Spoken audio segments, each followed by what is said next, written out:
What is like your go, no-go criteria for saying, I'm going to wholesale this one or I'm going to keep this one? Yeah, for sure. So a lot of our buyers ask, why am I buying the stuff that you say no to?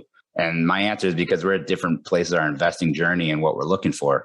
So there's about 70,000 facilities in the United States. And a lot of them in the beginning of my career would have been perfect. They're just, small, 10, maybe 15,000 square feet. But now that I'm amassing a pretty large portfolio and I'm trying to get to this pretty large goal, our goal is to have 8.5 million square feet by December of 2030, which would equate in today's dollars to about a $1.4 billion portfolio. And then we'll exit to a hedge fund.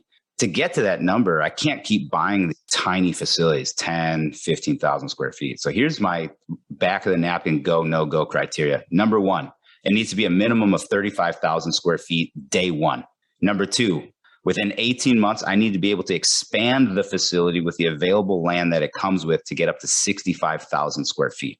Number three, I need to be able to buy this thing at or below replacement cost. If it hits those three metrics, I keep it. If it doesn't hit those three metrics, I sell it to somebody else. Okay, right on. Yeah. So that's important, though, that you have your key criteria that you stick to, that you know whether it's go, no go for you to keep that asset or not, which is awesome because you're still getting these folks that are contacting you that have the self-storage facilities that don't meet the criteria of something that you would want to keep for yourself, but you can still wholesale that and continue to build and raise more capital to go purchase those other assets that you want to get into. So that's absolutely awesome, dude.